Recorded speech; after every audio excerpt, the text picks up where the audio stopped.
In this Eternal Return video, we watch how a pro player completely dismantles his opponents using Nadine. He engages on Yuki, got the ult and the Q off immediately, uses his E. Here's the build and the ID. Guys, if you feel like my content provides you with value at any point in the video, please consider subscribing. It really helps me out in terms of making more bangers for you guys. Let's get into game. Hey guys, Lloyd Meets World here. We've got an Immortal for Nadine, which makes this player upper echelon of gameplay. I think there's only one other Nadine player who can contest. This guy opts to play crossbow Nadine. Crossbow Nadine I think is a little better for solos because you get your weapon skill, which is essentially a knockback, and you can use it to kite.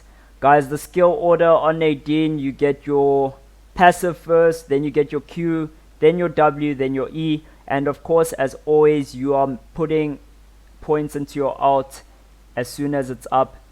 He opts to start Q and then W.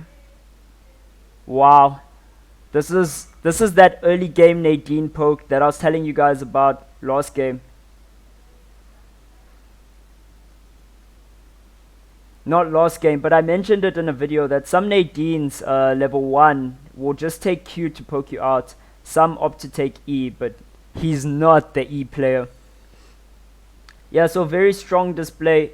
He's going to be building a sniper crossbow. That's his goal.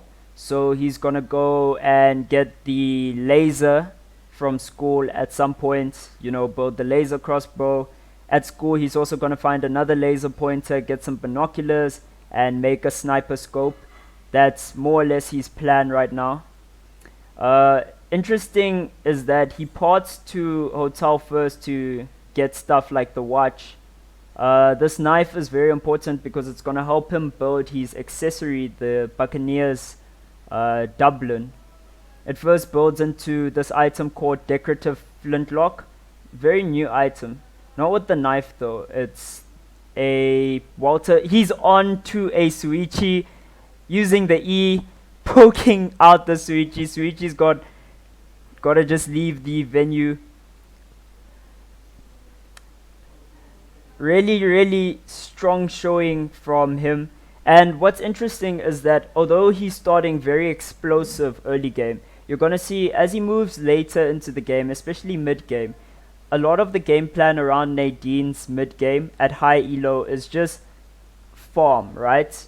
Just stack your passive as much as possible. I mean, you're maxing it first anyway. There he gets the new item. He's got the Buccaneer doubloon. So that builds off this item called a Decorative Flintlock and knife. Decorative Flintlock you're going to get with a ribbon and a Walter PPK. So yeah, you see he's already kind of started the plan of just farming a lot on the map, hitting things with the Q and then autoing them to death. Sorry about that. And we're back. Uses his W. Just slow that dog. Also slow the attack speed. Opts not to take the leather from it. Yeah, so the main focus right now is to find laser pointers. That's gonna help him get his build online. Also just farming what he can as he's moving around the map. Not playing. Still doesn't take any of the leather. There's the first laser pointer, and he's gonna be able to get his sniper crossbow off this. No, his laser crossbow, sorry. He's gonna need another laser pointer, which is that one, to get the sniper scope. Now he's got his sniper crossbow. Sniper crossbow actually giving you extra vision range. Very important on Nadine. He's already one-shotting bats with his Q. He knows exactly how much damage he deals at this point, which is very important. Gets the battery, electronic parts, and the OPS helmet now done as well. He's also going to be getting the vital sign sensor. He's not going to have a radar yet. Needs some glue and a glass bottle to get that one, and stone, so he still needs 3 components. There's the glass bottle. Ooh, so smooth how he does that. Just pew with the Q and then pew pew with the autos, and they go down. Wow, that's so satisfying to watch. Just that bow just going whoosh through those dogs. Picks up the leather now.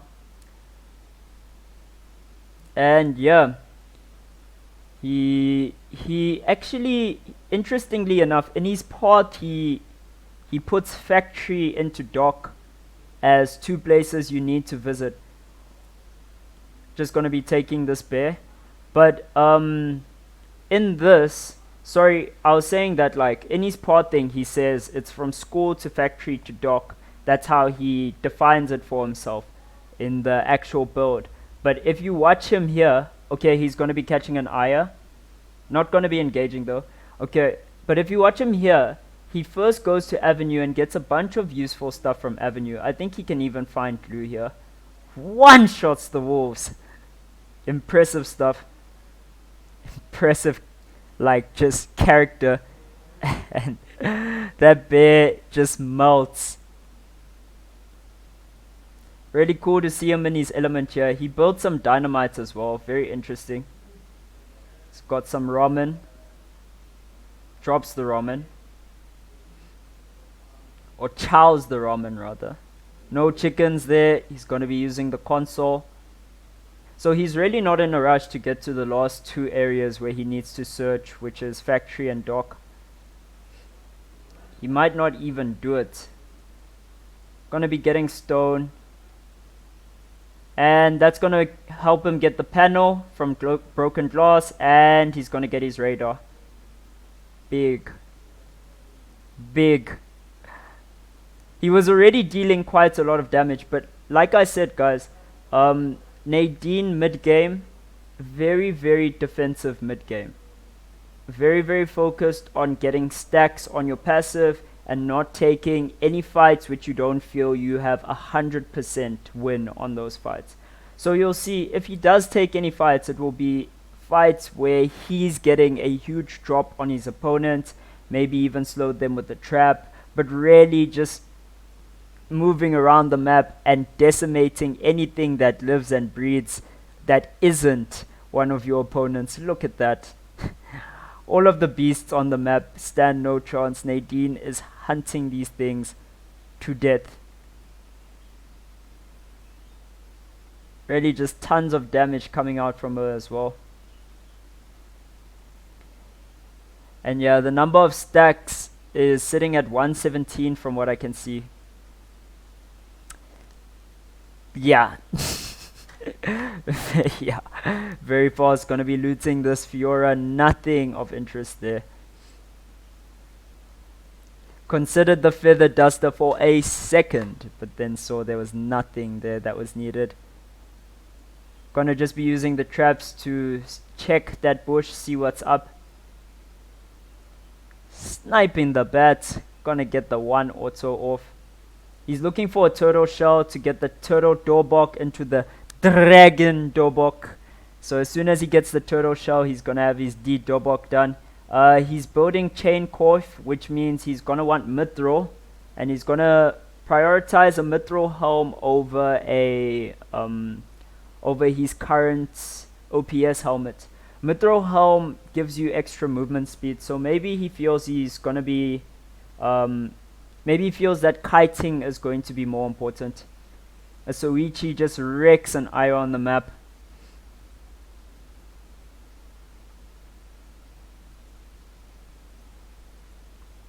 And yeah, not finding the turtle shell, but he is finding some mouse traps. Gonna be able to make traps for late game.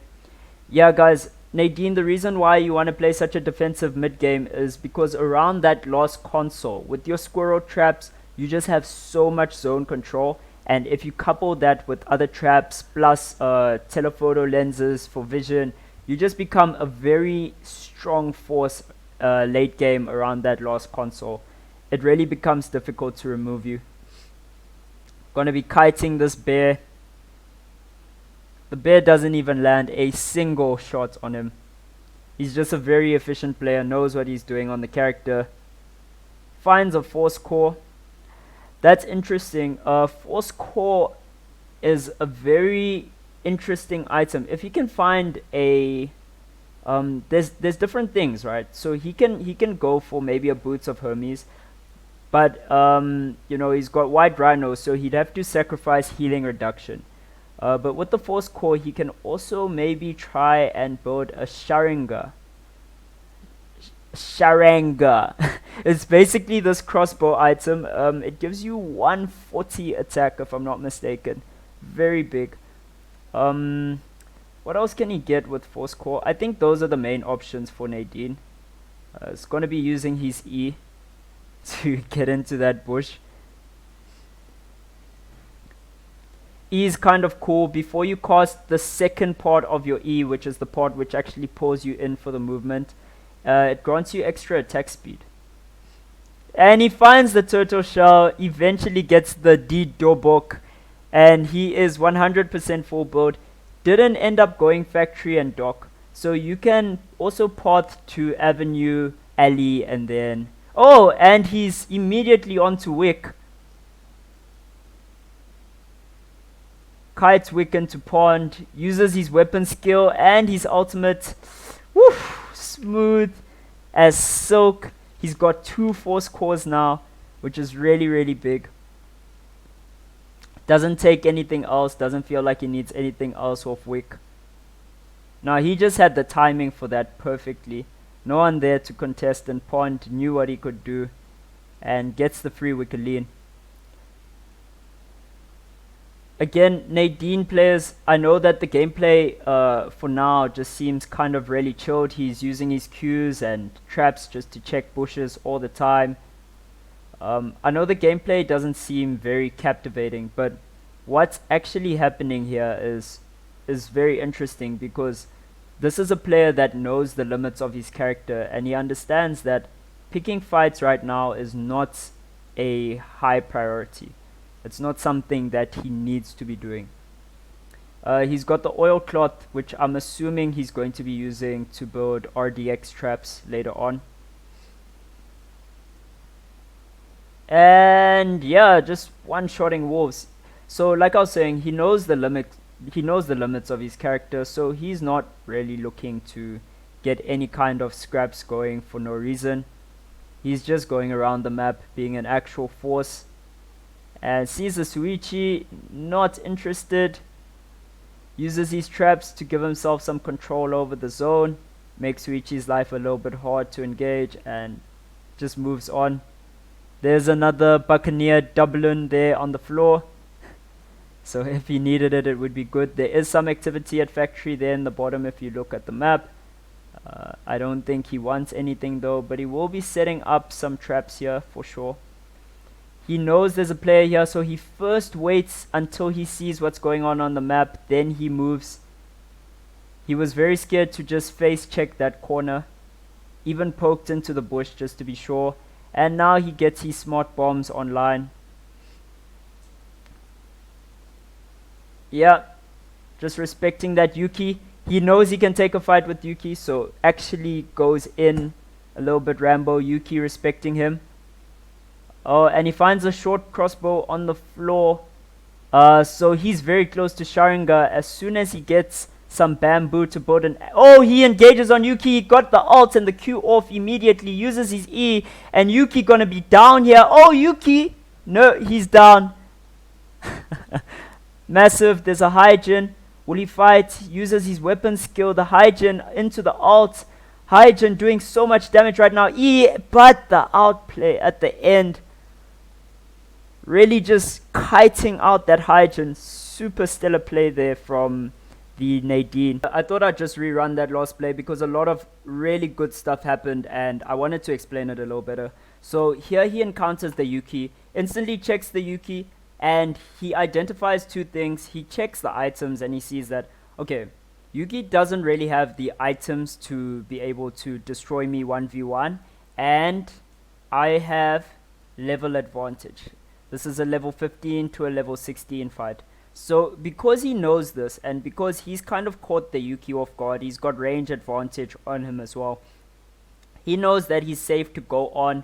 If Yuki ever tries to retaliate, the amount of damage he's going to eat just trying to get into range of Nadine is going to be very hectic, because she still has 2 very important abilities. Let me use blue for this. She's still got her D skill, her weapon skill up, which is going to push Yuki back as soon as he tries to get a good engage. And she's got her E up as well. So Yuki just can't take this fight at all and ends up having to part this way to run away. Okay, now you're gonna see something interesting happen here, because they didn't initially handshake on the fight, or at least Nadine decided not to chase. But Yuki makes a huge mistake and just sticks around here to try and get this chest. And Nadine's range, I mean, is way beyond that. She can hit around here. So he's actually a very easy target for the Q. Gets the Q, walks in, R's, and uses her E and just starts wailing on the damage onto Yuki. Yuki and her both level up, but there's nothing Yuki can do. Now, the fight with the Hyjin is actually interesting. There's something that you won't notice. Okay, so instantly sees the Hyjin and starts getting the Q up. Kind of anticipates that they're going to be feared. Tries to get the weapon skill down, but the weapon skill doesn't really push Hyjin back. So now she's just kiting, and then Hyjin gets her passive off. And here's what I think is great. I don't think you'll see it, but there's the first W, and the second W is going to come down. She just slows Hyjin enough that she doesn't face any threat from Hyjin's E afterwards. So check, she's kiting, drops the first W, drops the second W, it slows Hyjin. Hyjin too slow to do anything, and the Nadine actually opts not to use her E to get out of that, but to rather be more aggressive because Hyjin was slowed. Really, really big. Let's get back to the gameplay. He's going to be getting Boots of Hermes because he has the Force Core, and if he manages to find Bamboo, he's not only going to be able to get the Boots of Hermes. Okay, so the healing reduction, it is worth just not having the healing reduction. Also gets some useful food items here. Checking what he needs off both corpses, and he's happy with that. Keeps the baked potato. Yeah, so Force Core, once he finds some bamboo, he's going to be able to make another crossbow, and he might just drop his sniper crossbow for the Sharinga. It does so much damage that I just think that the extra vision that the sniper crossbow is giving you, it's probably not worth the extra vision for that damage increase. You want the damage is what I'm saying. So yeah, he's just checking that Force Core, very excited, also just farming on the map. That outplay was super big because he used everything on Yuki, and then he kind of just had to kite the Hyjin. Very, very skilled play there. Okay, always just checking the bushes with these Q. Sometimes checking them with these W, clearing wards as well. Thinks there's some activity, doesn't find anything in the bush. He is level 18 just off of this play. Oh, and he finds the bamboo, gonna be able to make the crossbow into the Sharinga. And now, this is a scary Nadine. Doesn't equip it yet, still feels the sniper crossbow is better. Maybe he just wanted to have it. Leaves those EOD boots exactly where they are. Of course, he's got Hermes. So he got a lot of, or at least when he was building the chain coif, I thought he was going to go into Mithril for the speed. But once he got Hermes boots, I think he just decided that he's got enough movement speed to kite. And he doesn't really need the extra movement from a Mithril helm. So he prioritizes the cooldown reduction rather than the movement speed, the CDR that he's getting from the OPS helm. Yeah, just making mincemeat of the bears, getting some fried chicken from the bears and the boars, the chickens. A hunter after all. It's really interesting to just watch him play because he's proactively, he knew he could fight Yuki, but most characters, like if there were Fioras and Jackies and Lee Dai-Lins running around the map, you'd be seeing him be very passive and reserved against those kinds of characters. Just gonna be kiting this bear. Bear stands no chance. Yeah, a lot of the time you'll see him win games with like 1 or 2 kills, and he gets those in the final zone. Really reserved play. He pokes out whoever was in this bush, plants one of his smart bombs.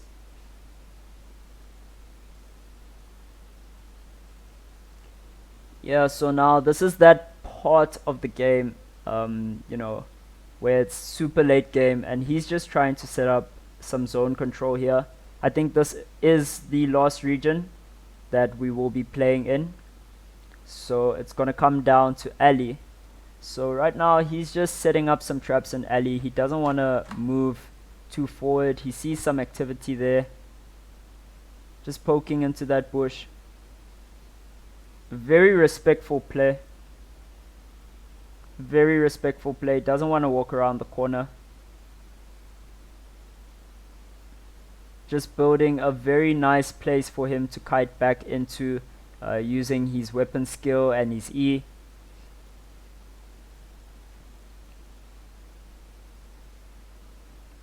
And yeah, just going to be taking the second wolf. Warding. Again, setting up traps. And very methodical play. Look, he's managed to path his way into... Oh, and there's a fight between a Suichi and another Suichi. He gets the kill on the first one. Gonna be autoing the second one. Oh, just misses, but someone else, the Lee Dylan, finishes the kill on the Suichi. 3 players left. A Hanwoo, a Lee Dylan, and a Nadine. So what he's doing here, because he's managed to kind of just work his way up with these squirrel traps, now he's methodically found a way to get a lot of zone control here in this last region.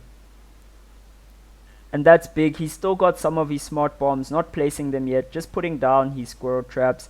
And there's actually a wall between him and Hanwoo, poking out the Hanwoo. The Lee Dylan is just chilling in the corner, not doing too much. Hanwoo moving around and trying to stay alive. Very oppressive. And this looks very easy right now for Nadine. Just has zone control. Lee Dylan not even trying to do anything aggressive so far. Just drinking up on her W, the Lee Dylan. Just ready to take any fight when necessary. Impeccable zone control. This wall makes it very difficult for Hanwoo and Lee to get onto him. Because, okay, Hanwoo engages, uses his E to W. Lee Dylan wants to pounce on him. The alt and all of the poke, the range from Nadine just smashing Hanwoo. Lee Dylan steps too forward and now dropping items. Yeah, I think he's accepted his loss here, and this is the most dominant display around a console I've seen in a bit. Using his weapon skill and kills him with the squirrel trap. Oh man, what a game. What a dominant display at the end. He never really seemed like he was struggling, let's be honest. Guys, if you enjoyed the video, please be sure to subscribe. Also, please be sure to check out the Nadine's play. Like, check out his stream. I'm going to put the link to that in the description, so you can support him and support me at the same time. I hope you guys enjoyed. I hope you learned something. This is your boy Loy Meets World signing off.